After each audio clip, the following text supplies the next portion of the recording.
Olá, bom dia! Está começando mais um Extra Classe que hoje discute os desafios do ensino médio. O Conselho Nacional de Educação aprovou, no dia 4 de maio, as novas diretrizes curriculares. As mudanças vão dar mais liberdade às escolas para organizar a grade curricular, com ênfase em 4 áreas: trabalho, ciência, tecnologia e cultura.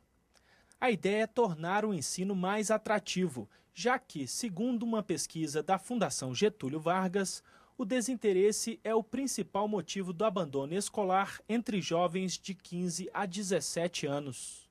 E para falar um pouco mais sobre este assunto, recebemos em nosso estúdio a secretária nacional de Educação Básica do Ministério da Educação, Maria do Pilar Lacerda. Olá, secretária, bom dia, é um prazer recebê-la aqui em nosso programa.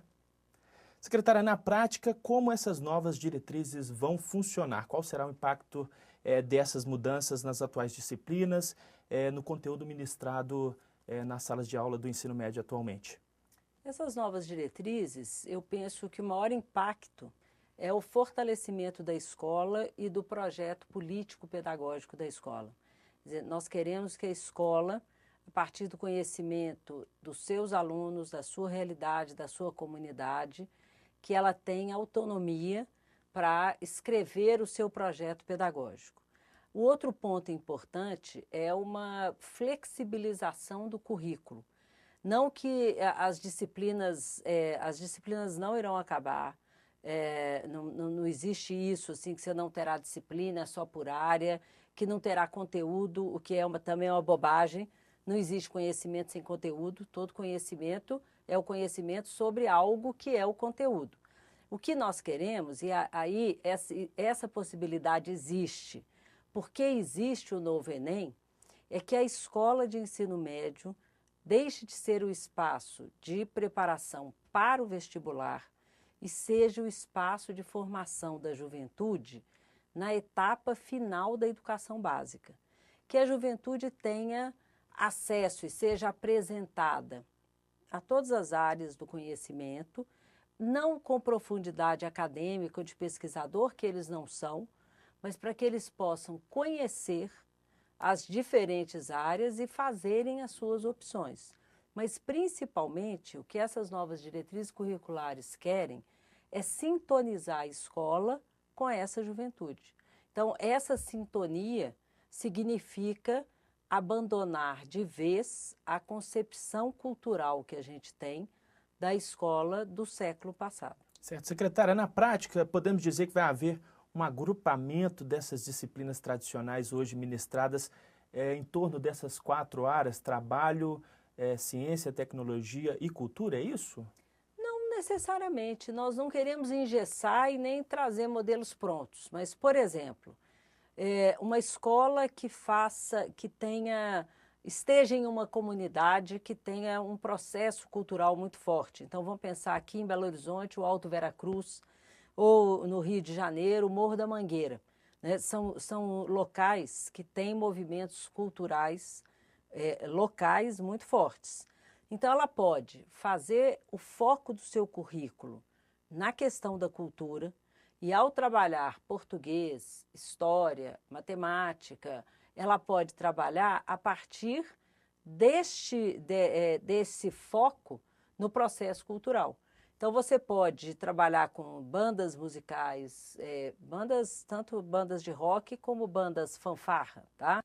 Então, é uma possibilidade de você sair daquele desenho mais anacrônico de jovens sentados em fila, olhando para um quadro onde o professor, né, escreve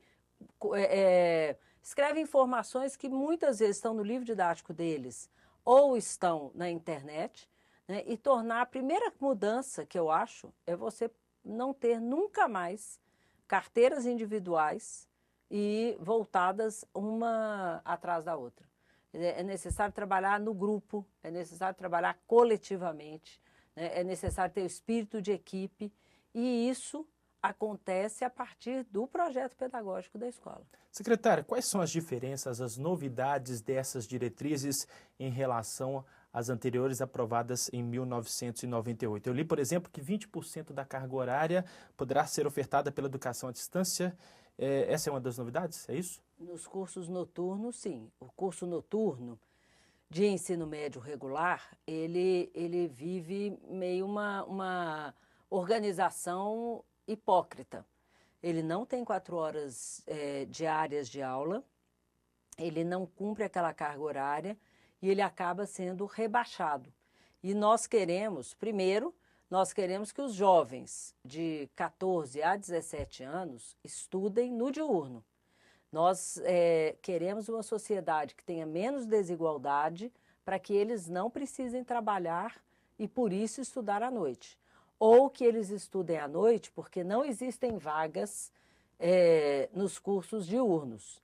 Mas, mesmo para os que têm de estudar à noite, a escola tem de dialogar com a realidade dos alunos sem rebaixar os conhecimentos. Então, a nossa proposta é que 20% da carga horária, então, hoje seriam 160 horas anuais só para o noturno, sejam de atividades à distância, mediadas por novas tecnologias e sempre com a tutoria do professor ou monitoria de outros alunos. E essas diretrizes também vão permitir, secretária, aumentarem até 1 ano o tempo escolar do ensino médio noturno, é isso? Do ensino médio noturno, para que se eles não optarem por esses 20% presenciais, eles podem ter 1 ano a mais de curso médio, de nível de ensino médio.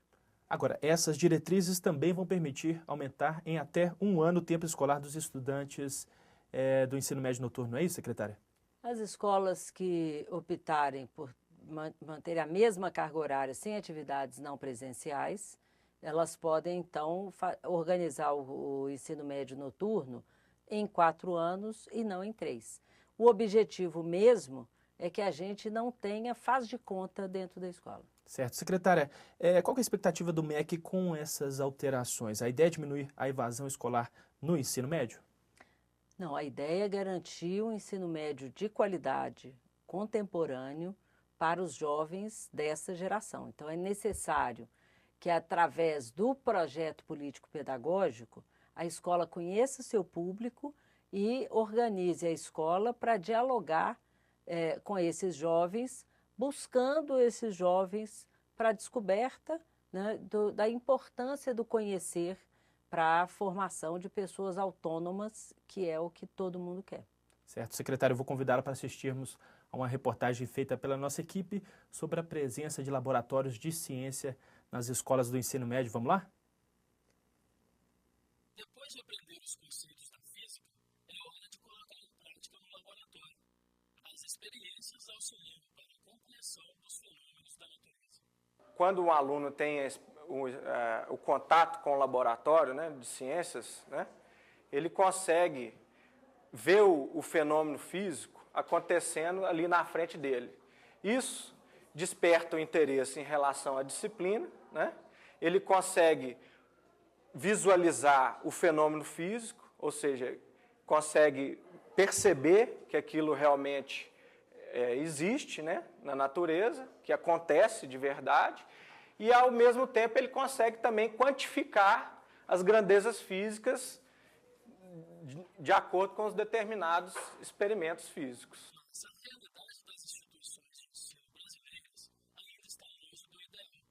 Dados do Censo Escolar do Ministério da Educação mostram que menos da metade das escolas do ensino médio têm laboratórios de física, química e biologia. O investimento é alto. Um laboratório com estrutura básica custa em média R$200 mil no Brasil.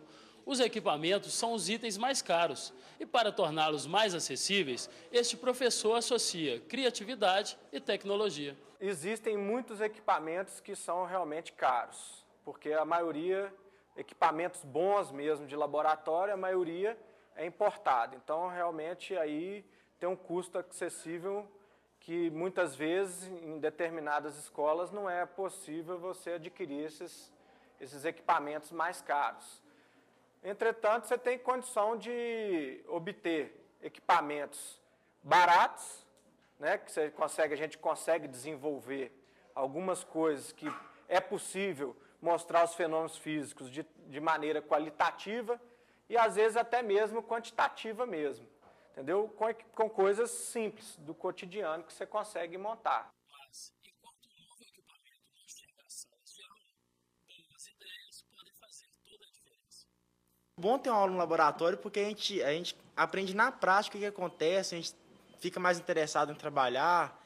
Eu acho muito mais legal uma aula no laboratório que uma aula na sala de aula. Na sala de aula a gente aprende teoria, aí vem para o laboratório, a gente aprende como que é a aplicação da teoria e fica uma aula mais interessante, que nem a gente monta grupos, então você discute os resultados que você obteve, você vê quais que foram as possibilidades de erro que você achou no seu cálculo no final. E fica uma aula muito mais interessante. Eu acho o laboratório muito interessante porque a gente aprende na prática o que a gente, na teoria, a gente não consegue bem visualizar como que acontece.